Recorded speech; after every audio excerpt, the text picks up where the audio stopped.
Atas nama Bapa dan Putra dan Roh Kudus, amin. Shalom Aleichem bersama Mesia. Selamat bertemu kembali saudara dengan saya Archimandrit Romo Daniel Biantoro, Ketua Umum dan pendiri dari Gereja Ortodoks Indonesia.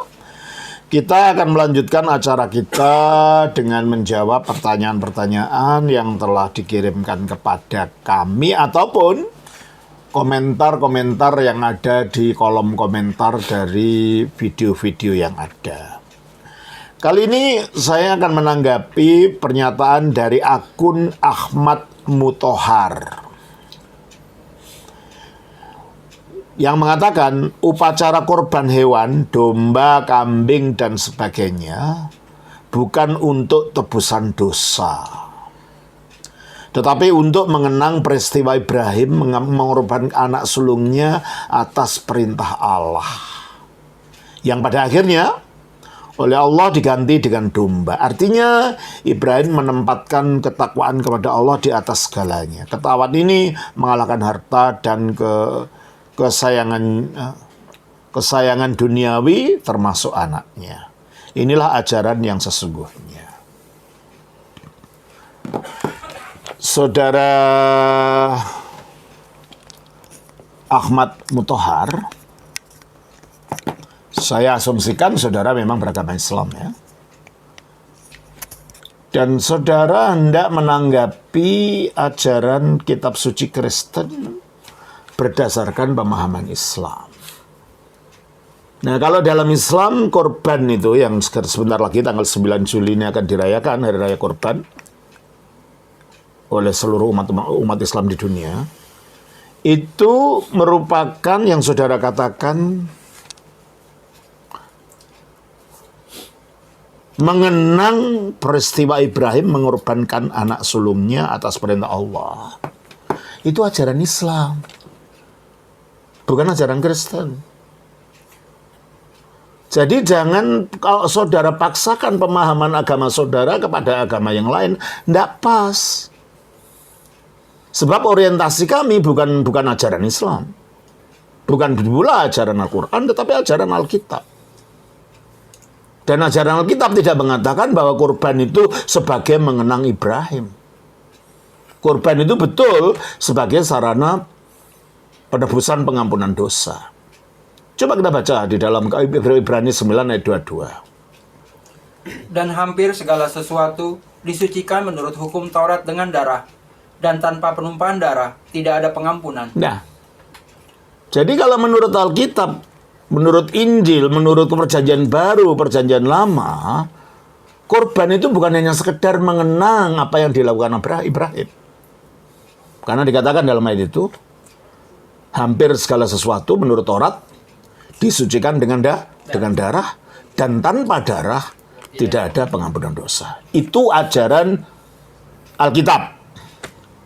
Nah, saudara mengajukan ajaran agama saudara yang nggak pas.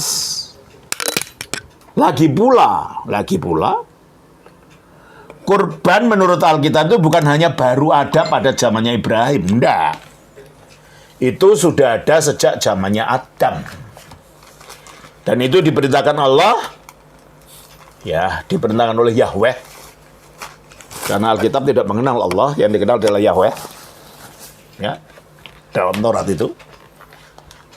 Diperintahkan oleh Yahweh, diceritakan begini, coba kita baca dari Kejadian 3 ayat 21. Dan Tuhan Allah membuat pakaian dari kulit binatang untuk manusia dan untuk istrinya itu, lalu mengenakannya kepada mereka. Ya. Tuhan Allah membuat pakaian dari kulit binatang. Kalau ada kulit binatang, berarti ada binatang yang dikuliti. Kalau ada binatang yang dikuliti, berarti ada binatang yang disembelih. Kalau ada binatang yang disembelih, maka berarti ada darah yang tercurah. Yang mencurahkan ini Allah. Bagi menutupi Adam. Inilah simbol dari korban bahwa darah itu menutupi ketelanjangan manusia sebagai simbol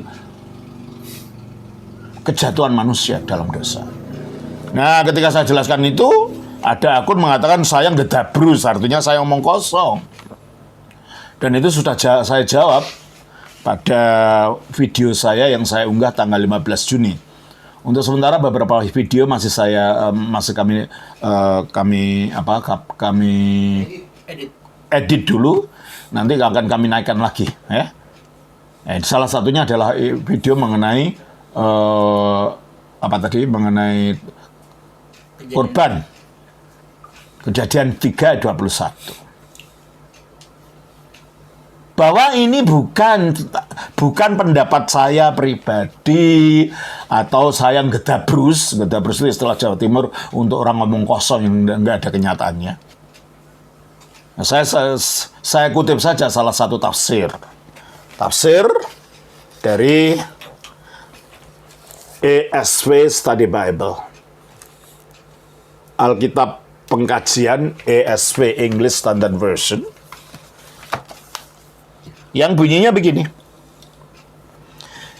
Because God provides garment to clothe Adam and Eve, karena Allah menyediakan pakaian untuk memberi pakaian kepada Adam dan Hawa, thus requiring the death of an animal.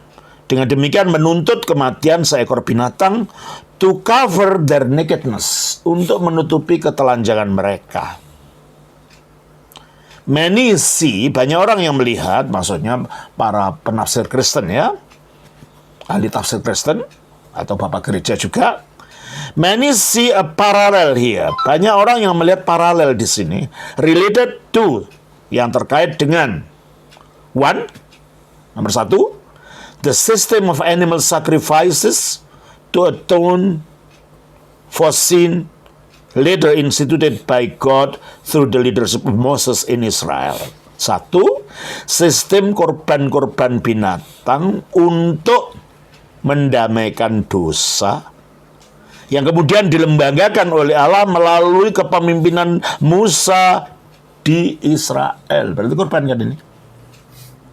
Korban sudah ada sejak Adam jatuh dalam dosa. Padahal jarak Adam dan Abraham itu ratusan tahun. Jadi hanya korban itu bukan merupakan mengenang korbannya Ibrahim. Itu ajaran saudara, sebab agama saudara tidak mengenal korban dalam arti yang dimaksud oleh Alkitab. Jangan dipaksakan. Ya. Terus yang kedua, the eventual sacrificial death of Christ. Suatu yang kedua adalah kematian yang penuh pengorbanan, yang sangat bersejarah dari Kristus itu, as atonement for sin, sebagai pengampunan dosa, sebagai penebusan dosa. Berarti kalau gitu, dengan Allah memberikan pakaian dari kulit binatang kepada Adam, di situ penetapan hukum korban sudah ada sejak zaman Adam, bukan hanya pada waktu Abraham saja. Jadi pendekatan kepada Allah itu harus melalui korban. Ya, untuk mengerti maksudnya, lihat penjelasan saya yang dulu-dulu mengenai dosa, mengenai pengampunan. Nggak usah saya ulang lagi di sini. Cari di dalam jawaban saya yang dulu-dulu. Oleh karena itu, ketika Kain dan Habil, anaknya Adam, pastinya dia diberitahu bapak ibunya kan. Ketika mereka telah diusir dari Taman Eden, lalu mereka punya anak Kain dan Habil, pastilah mereka diajar oleh bapak ibunya. Salah satunya pentingnya korban. Dan ketika Kain dan Habil memberikan korban, coba kita baca di dalam Alkitab Kejadian 4. Ayat yang ketiga sampai dengan 5. Setelah beberapa waktu lamanya, maka Kain mempersembahkan sebagian dari hasil tanah itu kepada Tuhan sebagai korban persembahan. Habel juga mempersembahkan korban persembahan dari anak sulung kambing domanya, yakni lemak-lemaknya. Maka Tuhan mengindahkan Habel dan korban persembahannya itu. Tetapi Kain dan korban persembahannya tidak diindahkannya. Lalu hati Kain menjadi sangat panas dan mukanya muram. Ya. Kita lihat di sini, jauh sebelum Abraham lagi. Masih berdekatan dengan zamannya Adam. Kedua anak Adam ini, Kain dan Habil, mendekati Allah. Yang satu dengan korban. Nah, sudah saya jelaskan dalam penjelasan saya dulu, kata korban itu dari bahasa Ibrani, karab, artinya dekat. Korban artinya alat untuk mendekatkan manusia dengan Allah. Karena melalui korban, dengan darah tercurah, maka keadilan Allah telah dinyatakan sehingga orang menerima kasih Allah. Dan itu saya tidak usah ulang lagi di sini. Baca lagi, lihat lagi dalam keterangan saya pada video-video sebelumnya. Nah, karena Abel mempersembahkan Kain mempersembahkan kepada Allah hasil tanah di mana tidak ada darah tercurah, di mana tidak ada korban, maka itu ditolak karena itu tidak mendekatkan kepada Allah. Yang mendekatkan kepada Allah adalah darah tadi, darah korban itu. Sehingga korbannya ditolak. Sedangkan Habil, ayat 4, Habel juga mempersembahkan korban persembahan dari anak sulung kambing dombanya, yakni lemak-lemaknya, maka Tuhan mengindahkan Habil dan korban persembahannya itu. Tetapi Kain dan korban sembahnya tidak diindahkannya. Lalu hati Kain menjadi sangat panas dan mukanya muram.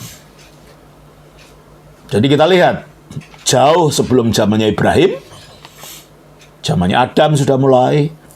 Lalu zamannya Kain dan Habil juga diulang lagi cara pendekatan kepada Allah dengan korban. Berarti ini tidak ada kaitannya dengan mengenang perbuatan Ibrahim. Ibrahim belum lahir, dikenang dari apa? Apanya yang dikenang? Demikian juga pada zamannya Nuh. Kita baca dalam Kejadian pasal yang ke-8. Kejadian pasal yang ke-8. Ayatnya 20-21. Lalu Nuh mendirikan mezbah bagi Tuhan dari segala binatang yang tidak haram, dan dari segala burung yang tidak haram diambilnyalah beberapa ekor. Lalu ia mempersembahkan korban bakaran di atas mezbah itu.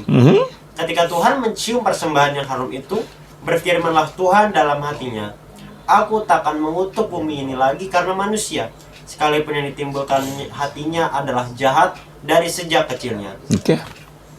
Nuh juga mempersembahkan korban. Abraham belum lahir, Ibrahim belum lahir. Tapi korban sudah dilakukan oleh Nuh. Dan melalui korban ini akhirnya Allah berkenan kepada Nuh. Ini simbol daripada ibadah Nuh diterima karena ada darah tercurah. Nah, demikian juga kalau sampai kepada Adam, sebelum dia mempersembahkan Ishak anaknya, nah ini menjadi masalah lagi. Saya tahu dalam agama saudara yang dipersembahkan adalah Ismail. Itu masalah lain kalau itu. Kalau dalam Alkitab jelas yang dipersembahkan adalah Ishak, bukan Ismail. Sebelum dia mempersembahkan Ishak anaknya, dia sudah melakukan beberapa korban. Ketika dia pindah dari tadinya dia tinggalnya di Mesopotamia, di Irak sekarang, lalu pindah ke tanah Haran dengan bapak dan saudara-saudaranya, dan bapaknya Terah meninggal di tanah Haran, baru dia dipanggil untuk melanjutkan perjalanan menuju ke tanah Kanaan yang sekarang menjadi tanah Israel atau tanah Palestina itu. Apa yang dilakukan? Ketika dia tiba di tanah perjalanannya itu, kita baca Kejadian 12. Kita baca saja ayat yang ke-1.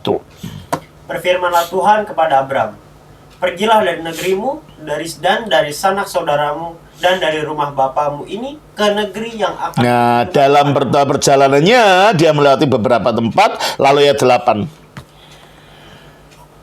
Kemudian ia pindah dari situ ke pegunungan di sebelah timur Betel. Ia memasang kemahnya dengan Betel di sebelah barat dan Ai di sebelah timur. Lalu ia mendirikan di situ mezbah. Nah, mezbah bagi Tuhan. Kalau ada mezbah berarti ada korban kan? Ini peristiwa ini sebelum ada persembahan korban anaknya itu. Berarti persembahan korban ini tidak ada kaitannya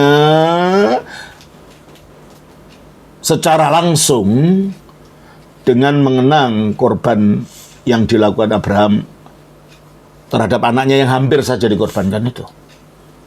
Kita baca lagi.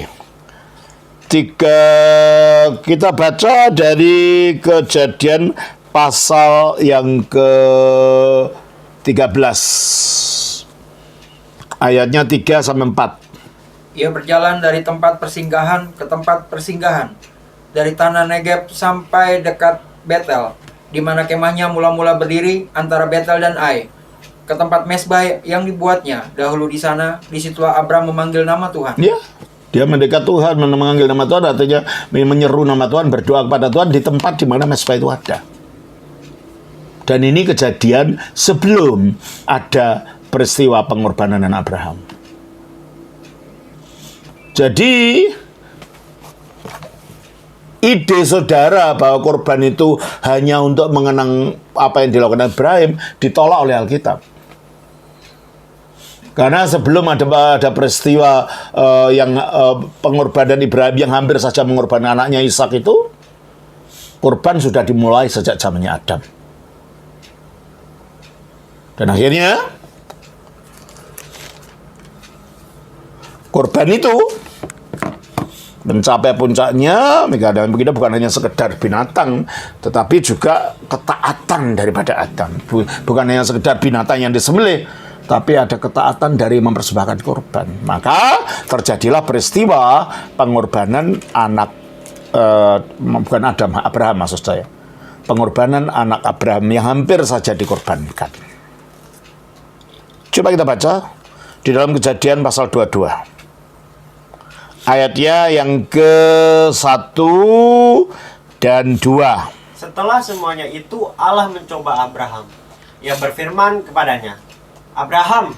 Lalu sahutnya, ya Tuhan, firman-Nya, ambillah anakmu yang tunggal itu yang engkau kasihi, yakni Ishak. Jelas, yakni Ishak menurut Alkitab. Terus? Pergilah ke tanah Moria dan persembahkanlah dia di sana sebagai korban bakaran pada salah satu gunung yang akan kukatakan. Ya, dikatakan memang ini adalah pencobaan atau ujian. Setelah semua itu Allah mencoba atau menguji Abraham. Bagi Abraham itu pengujian. Tapi peristiwa itu sendiri, peristiwa korban itu sendiri sudah ada sebelum ujian ini. Dan tidak ada kaitannya dengan dengan kena mengenang akan apa yang dilakukan Ibrahim ini atau Abraham ini. Ya. Terus ayat yang ke-9. Sampailah mereka ke tempat yang dikatakan Allah kepadanya. Coba ayat 6, ayat yang ke-6. Lalu Abraham mengambil kayu untuk korban bakaran itu dan memikulkannya ke atas bahu Ishak, anaknya, sedang di tangannya dibawanya api dan pisau. Demikianlah keduanya berjalan bersama-sama. Ya. Di dalam penafsiran Kristen, Ishak yang hampir dikorbankan itu adalah bayang-bayang dari Kristus yang akan menjadi korban. Sehingga ketika dikatakan Abraham mengambil kayu untuk korban bakaran dan memikulkannya ke atas bahu Ishak, itu dilihat oleh imam Kristen sebagai bayang-bayang daripada Kristus yang akan memikul salibnya sendiri menuju Golgota untuk menjadi korban. Ya. Ayat 9. Sampailah mereka ke tempat yang dikatakan Allah kepadanya, lalu Abraham mendirikan mesbah di situ. Ya toh? Jadi mesbah ini bukan pertama kalinya didirikan Ibrahim atau Abraham. Di pasal 12 dia telah mendirikan, pasal 13 sudah mendirikan, dan Nuh sebelumnya sudah mendirikan, dan Habil sudah mempersembahkan korban yang berasal dari Adam sendiri. Jadi kalau saudara memaksakan bahwa korban itu tidak ada kaitannya dengan penebusan, korban itu hanya mengenang apa yang dilakukan Abraham, saudara keliru kalau saudara membaca Alkitab. Dan ingat, kami orang Kristen, orientasi kami bukan ajaran agama lain. Orientasi kami adalah apa yang dikatakan oleh Alkitab. Ya. Bahwa kitab suci saudara mengatakan begitu, ya terserah, itu urusan saudara. Tetapi jangan dipaksakan itu pada iman Kristen. Tidak pas, tidak cocok. Terus ayat yang ke-9 dan 10. Sampailah mereka ke tempat yang dikatakan Allah kepadanya. Lalu Abraham mendirikan mezbah di situ. Disusunnyalah kayu, diikatnya Ishak anaknya itu, dan diletakkannya di mezbah itu di atas kayu Ya. api. Iman Kristen melihat diikatnya Ishak itu lambang Yesus dipakukan di atas salib. Terus Sesudah itu, Abraham mengulurkan tangannya, lalu mengambil pisau untuk menyembelih anaknya. gitu. Terus Tetapi berserulah malaikat Tuhan dari langit kepadanya, Abraham, Abraham, sautnya, ya Tuhan. ya, terus Lalu ia berfirman, jangan bunuh anak itu, dan jangan kau apa-apakan dia, sebab telah ku ketahui sekarang bahwa engkau takut akan Allah, dan kau tidak segan-segan untuk menyerahkan anakmu yang tunggal kepadaku.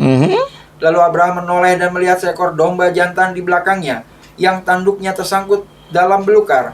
Abraham mengambil domba itu, lalu mengorbankannya sebagai korban bakaran pengganti anaknya. seharusnya yang dikorbankan Ishak. Seharusnya yang mengalami mati adalah Ishak. Tapi Allah menggantikan dengan domba yang kepalanya tersangkut di belukar. Demikianlah iman Kristen melihat seharusnya yang malah mengalami mati itu kita manusia, karena upah dosa adalah maut. Tetapi Allah menyediakan anak domba, yaitu Kristus, yang mati bagi kita. Anak domba yang kepalanya terlilit oleh semak belukar, lambang anak domba yang kepalanya akan diberi mahkota duri pada waktu dia disalibkan. Kita baca di dalam ayat yang ke-13. Lalu Abraham menoleh dan melihat seekor domba jantan di belakangnya, yang tanduknya tersangkut dalam belukar. Abraham mengambil domba itu, lalu mengorbankannya sebagai korban bakaran pengganti anaknya. Demikianlah. Sebagaimana domba itu yang kepalanya tersangkut semak belukar itu, demikianlah Kristus yang kepalanya diberi mahkota duri itu. Dia mati disembelih. Sebagai penggenap anak domba ini, supaya manusia yang percaya kepadanya dalam ini Ishak tidak mengalami kematian itu, tetapi mengalami kehidupan. Maka dikatakan di dalam Yohanes 1 ayat 28, ayat 29. Pada keesokan harinya, Yohanes melihat Yesus datang kepadanya dan ia berkata, lihatlah anak domba Allah yang menghapus dosa dunia. Dia disebut anak domba Allah menghapus dosa dunia. Nah, kalau dia anak domba berarti dia yang dikorbankan. Dan itulah sebabnya Kristus sendiri mengatakan dalam Markus 10 ayat 45. Karena anak manusia juga datang bukan untuk dilayani, melainkan untuk melayani. Anak manusia itu gelar yang digunakan dalam Injil untuk Mesias, untuk Al-Masih. Jadi kalau Kristus menyebut dirinya adalah anak manusia artinya dialah Al-Masih itu. Terus? Dan untuk memberikan nyawanya menjadi tebusan. Nah, untuk memberikan nyawanya berarti dia akan dibunuh. Sebagai penggenapan anak domba yang disembelih. Menyerahkan nyawanya bagi apa? Menjadi tebusan bagi banyak. Menjadi tebusan. Oleh karena itu kematian Kristus disebut sebagai anak domba Paskah yang telah disembelih. 1 Korintus 5 ayat 7. Buanglah ragi yang lama itu, supaya kamu menjadi adonan yang baru, sebab kamu memang tidak beragi. Sebab anak domba Paskah kita juga telah disembelih, yaitu Kristus. Betul. Anak domba Paskah kita telah disembelih, yaitu Kristus. Jadi, saudara, bahkan peristiwa hampir dikorbankannya anak Abraham itu pun merujuk kepada penggenapannya dalam Kristus yang oleh kematiannya akan membawa penebusan kepada manusia. Sebagaimana yang dikatakan Kristus sendiri.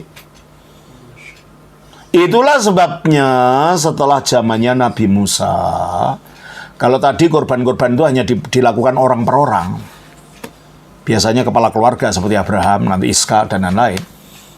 Setelah zaman Musa itu dilembagakan. Dilembagakan dalam bentuk ibadah di Bait Allah, ada imamnya. Sehingga di situ ada macam-macam korban. Coba kita baca di dalam, kalau saudara baca sendiri nanti, Imamat 1-7. Itu ada 5 macam korban. Yang semuanya terkait dengan pengampunan dosa. Coba kita baca bahwa orang yang memberikan korban itu harus menumpangkan tangannya pada korban yang mau disembelih. Lambang apa? Lambang dosanya ditimpakan kepada binatang, sehingga ketika binatang itu disembelih, maka orang itu simbolnya telah dihukum dosanya. Coba kita baca Imamat pasal 1. Kita lihat pasal 1 dulu. Imamat 1, korban apa itu namanya? Ada korban, judul yang saja, saudara baca sendiri. Korban bakaran. Kitab Imamat 1-17. Yang kedua, korban sajian. Imamat 2 ayat 1-16. Yang ketiga, korban keselamatan.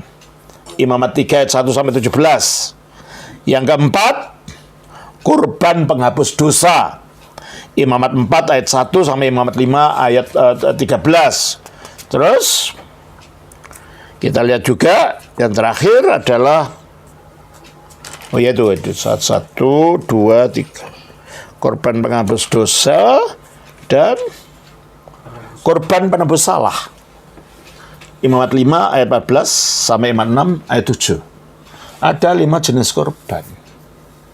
Dan ini tidak ada kaitannya dengan mengenang perbuatan Abraham. Ini ada kaitannya dengan dosa semua. Ini Taurat loh yang mengajar, ya. Kalau saudara mengatakan nanti, wah itu karangan Paulus, enggak, Taurat itu bukan karangan Paulus. Ini tulisannya Nabi Musa, ya.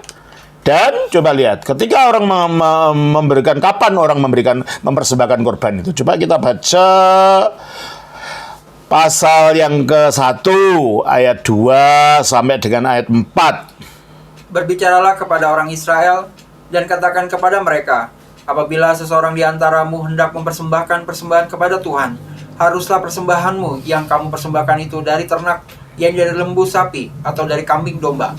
Jikalau persembahannya merupakan korban bakaran dari lembu, haruslah ia mempersembahkan seekor jantan yang tidak bercela. Ia harus membawanya ke pintu kemah pertemuan, supaya Tuhan berkenan akan dia. Ya, tidak ada kaitannya dengan korbannya Ibrahim. Terus?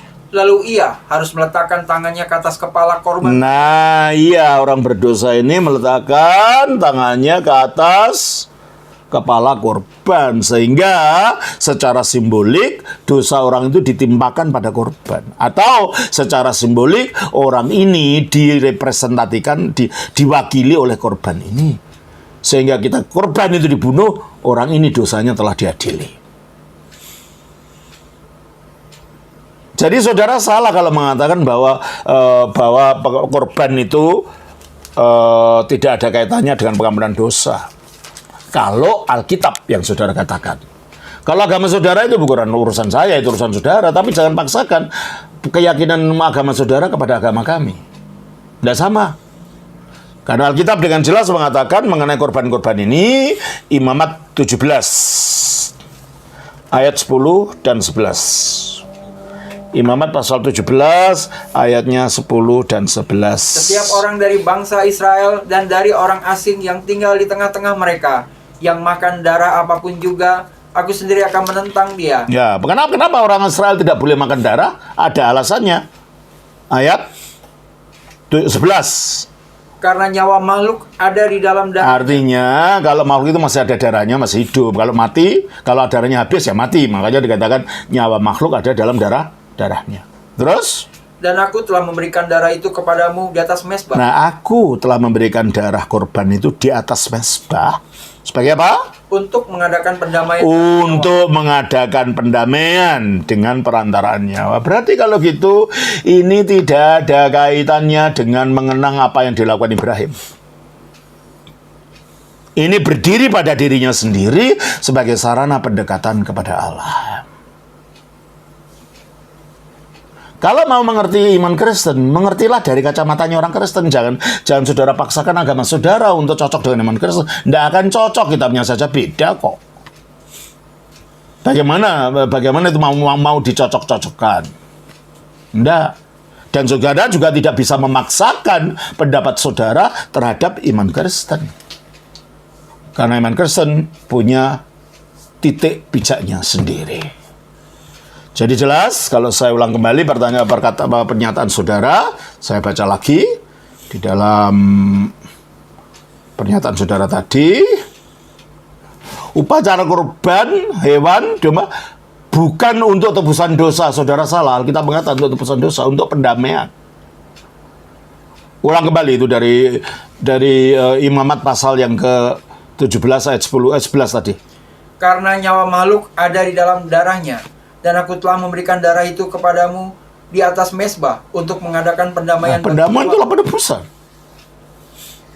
Dan itu juga yang dikatakan dalam Ibrani pasal 9:22. Dan hampir segala sesuatu disucikan menurut hukum Taurat dengan darah. Terus? Dan tanpa penumpahan darah tidak ada pengampunan. Itu. Ya kan? Nah, Kristus sendiri mengatakan di dalam Markus 10:45 tadi. Karena anak manusia juga datang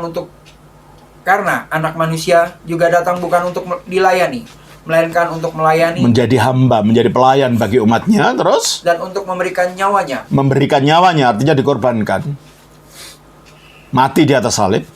Terus menjadi tebusan bagi banyak menjadi orang. Tebusan ternyata. Ya kan?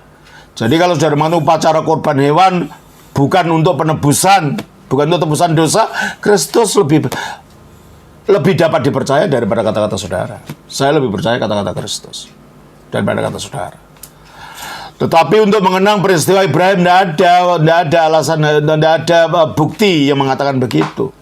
Bahkan peristiwa Ibrahim pun tidak ada perintah. Lalu kenanglah ini peristiwa ini nanti. Ya, nggak ada peristiwa itu. Tidak ada perintah begitu. Karena peristiwa Ibrahim sudah didahului dengan korban-korban sebelumnya. Zamannya Adam sudah ada korban. Zamannya Habel dan Kain sudah ada korban. Zamannya Nuh sudah ada korban. Zamannya Ibrahim sebelum mengorbankan anaknya sudah mempersembahkan korban. Berarti tidak ada kaitannya dengan itu, saudara. Saudara, keliru ketika saudara memaksakan bahwa itu tidak ada kaitannya dengan pengampunan dosa. Alkitab jelas mengatakan ada kaitannya dengan pengampunan dosa. Saya harap saudara jujur kalau mempelajari agama orang lain. Jangan paksakan keyakinan saudara terhadap agama lain. Kiranya Tuhan menerangi dan mencerai pikiran saudara dan saudara, sehingga suatu saat saudara akan mengerti kebenaran Injil. Tuhan berkati. Shalom. Selamat Bapa, Putra, Roh Kudus. Amin.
Oke, gimana?